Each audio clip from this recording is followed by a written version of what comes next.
Hi all, అందరూ బాగుండాలి, అందులో మనం ఉండాలి. Welcome to my channel Sri. మీరు చూస్తుంది శ్రీ ఛానల్. నేను శారద. అందరూ ఎలా ఉన్నారు? చాలా బాగున్నారు అనుకుంటున్నాను. ఈరోజు వీడియో ఏంటంటే విజయరాజుల పెళ్ళి ఎలా జరిగిందో ఈ వీడియోలో నేను మీకు చూపించబోతున్నాను. నేను ఆల్రెడీ మా పెళ్లి రోజు వీడియో అయితే పోస్ట్ చేశాను కదండి.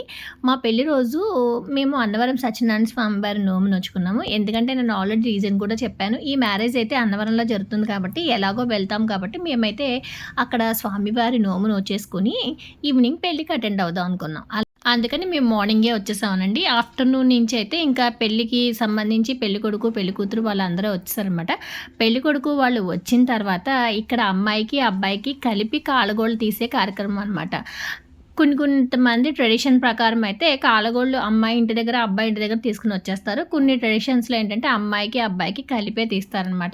అలా ఇక్కడ అన్నవరంలో పెళ్ళి జరిగినప్పటికీ కూడా అన్నవరంలోనే అమ్మాయికి అబ్బాయికి కలిపి కాళ్ళగోళ్ళు తీసే కార్యక్రమం అయితే చేశారనమాట. ఫస్ట్ పెళ్ళికొడుకు వాళ్ళ అక్క అంటే పెళ్లి కూతురికి ఆడబడుచు అనమాట, పెద్ద ఆడబడుచు. తనైతే కాళ్ళగోళ్ళు తీసే దగ్గర పెళ్లిపీట అని ఒక ముగ్గు వేస్తారండి. ఆ ముగ్గునైతే వేసిందనమాట. ఫస్ట్ ఆ ముగ్గు వేసిన తర్వాత అమ్మాయిని అబ్బాయిని తయారు చేసి పేరెంట్ వాళ్ళంతా కూడా కలిసి ఇప్పుడు మీరు చూస్తున్నట్టు పైన ఒక క్లాత్ని పట్టుకుంటారండి. పట్టుకొని బిందెలతో నీళ్ళు తీసుకొస్తారు. ఇక్కడ ఆచారం ప్రకారం 2 పెద్ద పెద్ద కుండలు బింది పెట్టుకుంటారు అనమాట.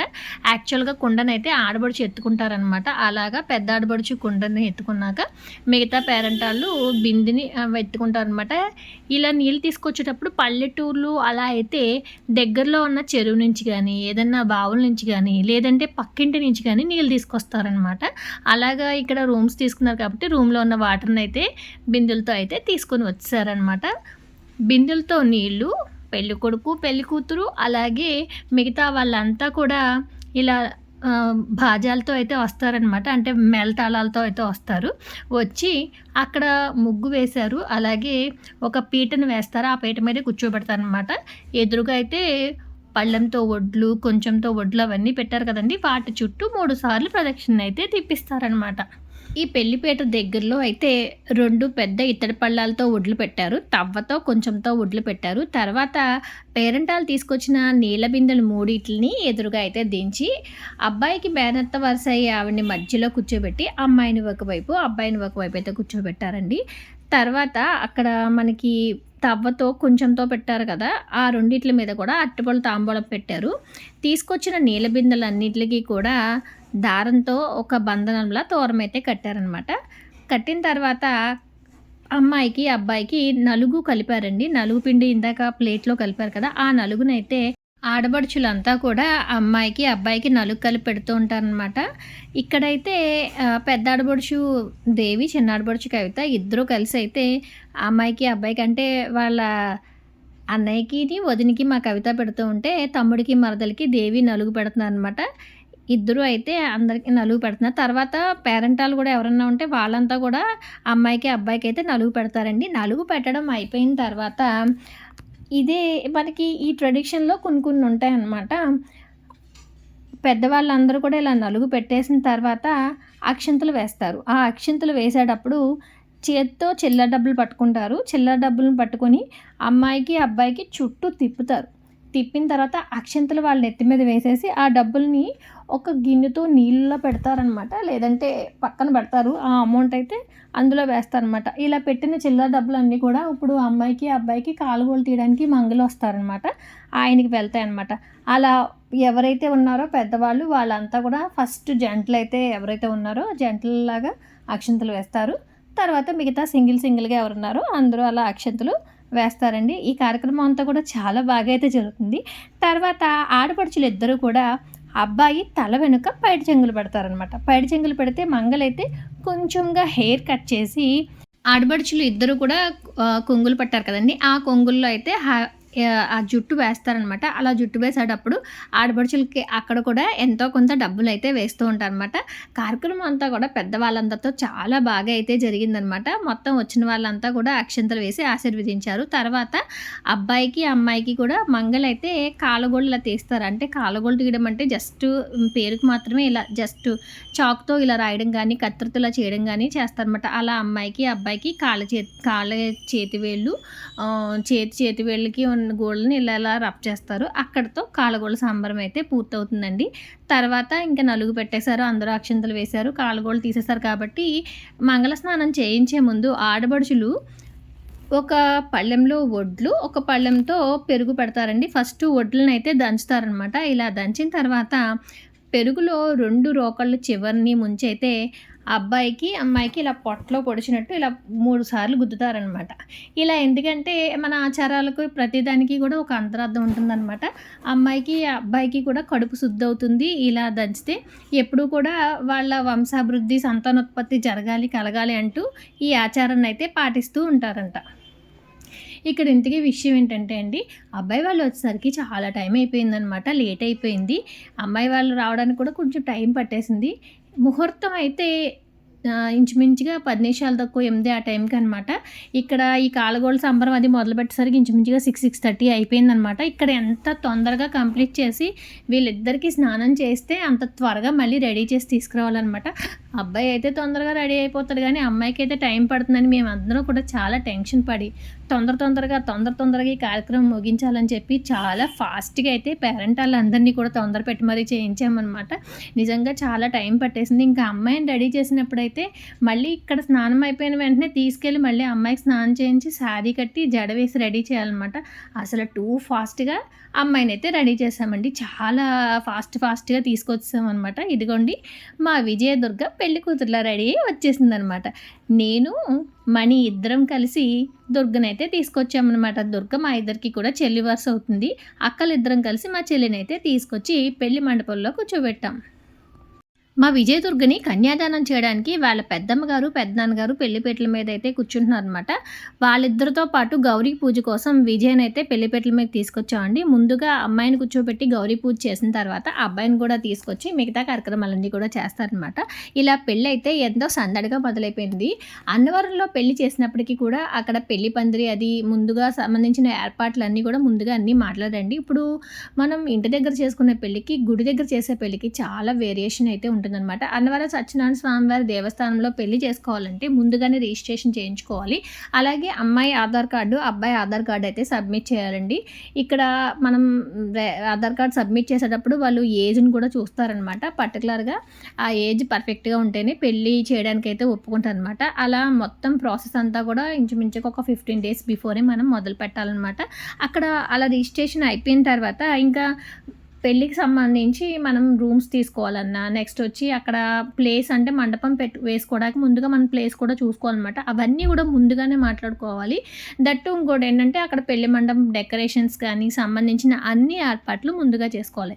అలాగా పెళ్ళికి సంబంధించిన అన్ని ఏర్పాట్లు కూడా ముందుగానే ఒక 15 డేస్ బ్యాకే అమ్మాయి తరపు వాళ్ళు, అబ్బాయి తరపు వాళ్ళు అయితే చేంజ్ చేసుకున్నారండి. అలా చేసుకున్న తర్వాత ఇందాక చూపించినట్టు రూమ్స్ అన్నీ కూడా పెద్దగా పక్కన అయితే ఇచ్చారనమాట. అలాగే పెళ్ళి మండపం కూడా రూమ్స్కి ఎదురుగానే వేసుకొని మనం చేసుకోవాల్సిన కార్యక్రమాలన్నీ కూడా అక్కడే. అంటే మనం ఇప్పుడు పెళ్ళికి వచ్చిన వాళ్ళకి భోజనాలు పెట్టే కార్యక్రమం ఉంటుంది కదండి, వాటికి సంబంధించి కూడా అన్నవరంలో ఉన్న వాళ్ళని మనం క్యాటరింగ్ అయితే మాట్లాడుకోవాలన్నమాట.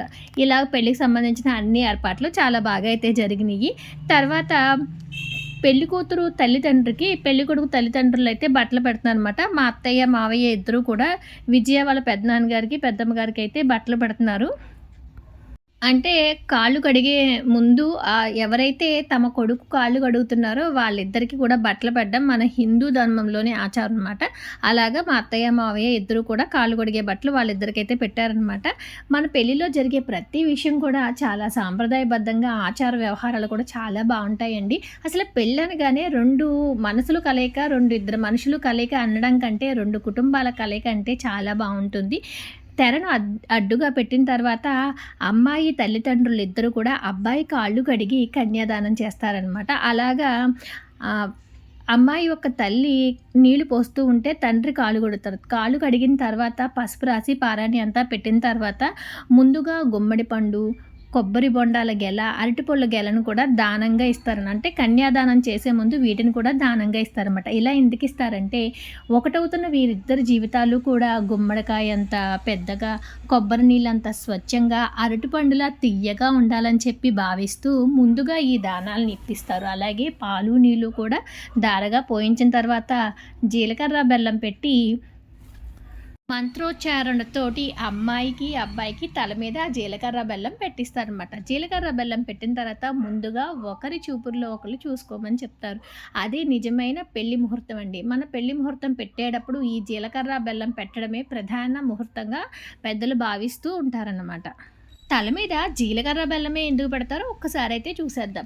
జీలకర్ర, బెల్లం 2 ఒకదానితో ఒకటి చాలా బాగా కలిసిపోతాయండి. వాటి గుణాలు 2 వేరు వేరు అయినప్పటికీ కూడా రెండిటిని కలపగానే ముద్దగా అయితే కలిసిపోతాయన్నమాట. అలాగా 2 వేరు వేరు మనస్తత్వాలు ఉన్నప్పటికీ కూడా మీ ఇద్దరు కూడా ఎప్పుడు ఒకటిగా ఉంటూ మీ సంసారం చాలా బాగా జరగాలని చెప్పి పెద్దలు నిశ్చయించారనమాట. అందుకని చెప్పి పెళ్లిలో ఈ జీలకర్ర బెల్లాన్ని పెట్టిస్తారు. జీలకర్ర బెల్లం పెట్టిన తర్వాత అబ్బాయి తల్లిదండ్రులు, అమ్మాయి తల్లిదండ్రులు ముందుగా అక్షింతలు వేసిన తర్వాత వరుసగా ఉన్న జంటల్ని, పెద్దవాళ్ళని అందరినీ పిలిచి అక్షింతలు వేస్తారు. ఈ జీలకర్ర బెల్లం కార్యక్రమం అయిపోయిన తర్వాత అబ్బాయికి అమ్మాయి తరపు తల్లిదండ్రులు ఇద్దరూ కూడా తలంబ్రాలకు సంబంధించిన మధుపర్కాలను పెడితే అబ్బాయి తరపు వాళ్ళు అమ్మాయికి మనకి తలంబ్రాలు పోసేటప్పుడు ఒక పసుపు చీరనైతే కడతాంట. అంటే ఆచారం ప్రకారం కొంతమందికి పసుపు చీర ఉంటుంది, కొంతమందికి తెలుపు చీర ఉంటుంది. వాళ్ళైతే అమ్మాయికి తెలుపు చీరనైతే పెట్టారనమాట అండి. ఇలాగ జీలకర్ర బెల్లం పెట్టేసిన తర్వాత అమ్మాయికి, అబ్బాయికి బట్టలు పెడతారనమాట. వీటిని తలంబ్రాలకు సంబంధించిన బట్టలు అంటారనమాట. ఈ బట్టలు కట్టుకొని వచ్చిన తర్వాత తాళి కట్టే ముహూర్తం అయితే ఉంటుందన్నమాట. మా విజయదుర్గకి పట్టు చీర కట్టి, పట్టు చీర పైన ఇలా తలంబ్రాల చీరనైతే పైన వేశారండి. అబ్బాయి అయితే మధుపర్కాలను కదిలించి వచ్చారనమాట. ఇలా ఇద్దరు కూడా పెళ్లి బట్టల్లో చూడడానికి ఎంత అందంగా ఉన్నారో తెలుసా అండి. ఆ తెల్లని బట్టల్లో పెళ్ళికొడుక్కి పెళ్ళికల అలా ఉట్టిపడేలా ఉంటే, ఇక్కడ గోల్డ్ కలర్ పట్టు చీరతో పైన ఆ పసుపు చీరతో పెళ్లి కూతురు పసుపు ఛాయలో ఇంకా మెరిసిపోతుంది. ఇద్దరు కూర్చున్న తర్వాత ఇక్కడ పెళ్లిలో జరిగే ప్రతీది కూడా అండి అన్నీ పూజ చేస్తారు. ఫస్ట్‌లో చూసినట్టయితే అమ్మాయికి కట్టే, అబ్బాయికి కట్టే బాసికాలు రెండిట్లికి కూడా పూజ చేయించి కట్టారు. అలాగే ఇప్పుడు మాంగళ్యానికి అంటే ఆచారం ప్రకారం 2 సూత్రాలని విడివిడిగా కడతారు. 2 సూత్రాలు ఒకటి అమ్మాయి తరపు, ఒకటి అబ్బాయి తరపు. ఆ రెండిటిని పెట్టి అలాగే తలంబ్రాలు వేసే కొబ్బరి చిప్ప ఉంటది కదండీ! దాన్ని కూడా ఒకటి అమ్మాయి తరపు, ఒకటి అబ్బాయి తరపు. అలాగే అమ్మాయికి పెట్టే మెట్టెలు అన్నీ పెట్టి అబ్బాయి చేత, అమ్మాయి చేత మంత్రోచ్చారణతో పంతులు గారు చాలా చక్కగా అయితే పూజ చేయించారు. ఇలా పూజా కార్యక్రమం అయిపోయిన తర్వాత మంగళధారణ చేయిస్తారండి. హిందూ సనాతన ధర్మంలో సాంప్రదాయం ప్రకారం మనం చేసే ప్రతి పని కూడా చాలా అయితే శాస్త్రోక్తంగా, అందంగా, ఆచారంగా జరుగుతూ ఉంటుందన్నమాట. పెళ్లిలో జరిగే ఈ విధి విధానాలన్నీ కూడా ఇంచుమించుగా అందరూ తెలుసుకుంటే చాలా మంచిదండి. ఎందుకంటే మనకి తర్వాత తరాల వారికి చెప్పడానికి మన వాళ్ళు ఇదివరకు పెద్దవాళ్ళు వెనకాల ఎవరో ఒకళ్ళు ఉండేవారనమాట. వాళ్ళంతా కూడా పెళ్ళి ఎలా చేయాలి, ఏం చేయాలి, ఏమేమి సర్దాలు అన్నీ చెప్తూ ఉండేవారు.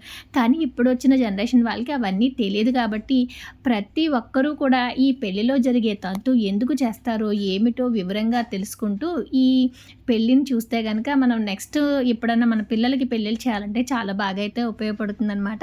ఇప్పుడైతే మాంగళ్యధారణ పంతులు గారు మంత్రోచ్చంతో ధర్మేచ, అర్థేచ, కామేచ, మోక్షేచ నాతి చరామి అనుకుంటూ మంత్రాలన్నీ పెళ్ళికొడుకు చెప్పించి అమ్మాయి మెడలో 3 ముళ్ళు వేయమని అయితే చెప్పారండి. ఇలాగా అబ్బాయి అయితే అమ్మాయి మెడలో 3 ముళ్ళు వేశారనమాట. ఇక్కడ 2 సూత్రాలు కదండీ! 2 సూత్రాలు కూడా పసుపు దారం అయితే ఉంచుతారనమాట. ముత్తైదులంతా కలిసి ఆ పసుపు దారంలో సూత్రాన్ని పెట్టేసి ఉంచుతారు. అలా 2 సూత్రాలని 2 సార్లు 3, 3 ముళ్ళు చొప్పున వేస్తూ ఉంటారు. ఈ మంగళధారణ అయిపోయిన తర్వాత అలాగే నల్ల పూసలను కూడా 9 మంది గానీ, 5 మంది గానీ పేరంటాళ్ళైతే గుచ్చుతారనమాట. అలా గుచ్చిన నల్ల పూసలను కూడా మాంగళ్యధారణ అనంతరం అమ్మాయి మెడలో అయితే వేస్తారు. వేసిన 3 ముళ్ళకి కూడా చక్కగా కుంకుమతో బొట్టు పెట్టిస్తారండి. మాంగళ్యధారణ అంతా అయిపోయిన తర్వాత అమ్మాయి నుదుటిని కూడా బొట్టు పెట్టి అబ్బాయి కాళ్ళకి నమస్కారం చేయమని అయితే పంతులు గారు చెప్పారనమాట. ఇలాగా ఎంతో అందంగా మంత్రోచ్చారణతో వివాహం చాలా అందంగా అయితే జరిగింది. ఇలా వివాహం అయిపోయిన తర్వాత ఆడబడుచులు ఇద్దరి చేత కూడా అమ్మాయి కాళ్ళకి చుట్లు పిల్లేళ్ళు పెట్టించే కార్యక్రమం జరిగిందండి. ఈ మెట్టెలు కూడా పెట్టేసిన తర్వాత తలంబ్రాల కార్యక్రమం చాలా సందడిగా, సరదాగా, అంగరంగ వైభవంగా జరిగింది. పెళ్ళంతా ఎలా అనిపించిందో కామెంట్ సెక్షన్‌లో చెప్పడం అయితే మర్చిపోవద్దు. స్కిప్ చేయకుండా పూర్తిగా చూస్తే పెళ్ళంతా చాలా అందంగా అయితే కనిపిస్తుందనమాట.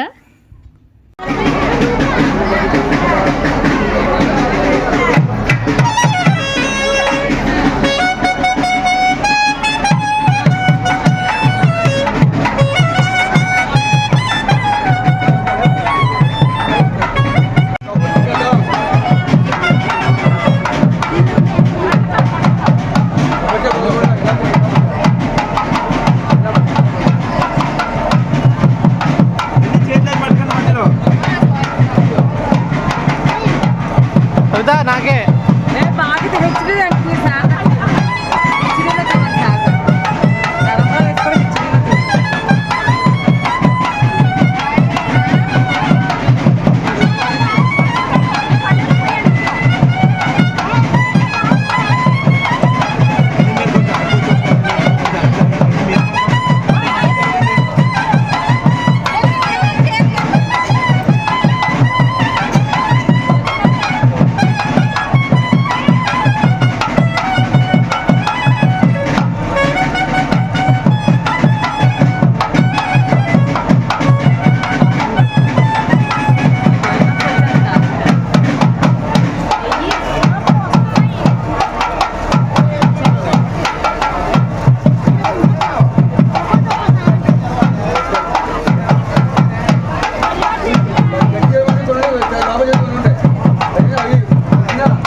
పంతులు గారి దగ్గర ప్రతిదానికి సమాధానం ఉంటుంది. బయట చదివేది ఒకటి ఉంటుంది, లోపల చదివేది ఒకటి ఉంటుంది.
చూసారు కదండి, పెళ్ళంతా కూడా చాలా బాగా జరిగింది కదా. తలంబ్రాల వేడుక కూడా చాలా బాగా జరిగింది. మేళతాళాలు, పిడికిడ తలంబ్రాల పెళ్లి కూతురు వాయిస్తూ అసలు చాలా అంటే చాలా బాగా పోయించారు. ఇక్కడైతే మేము తలంబ్రాలతో పాటు కలర్స్ పూసలు కూడా తీసుకున్నామండి. అవన్నీ కూడా పెళ్లి కొడుకు పెళ్లి కూతురు వేయించుకున్నప్పుడు ఫొటోస్లు అన్నిటికీ కూడా చాలా బాగున్నాయి అనమాట. మీకు ఈ వీడియో ఎలా అనిపించిందో తప్పకుండా కామెంట్ సెక్షన్లో కామెంట్ చేయండి. Like, share, subscribe also. Thank you for watching.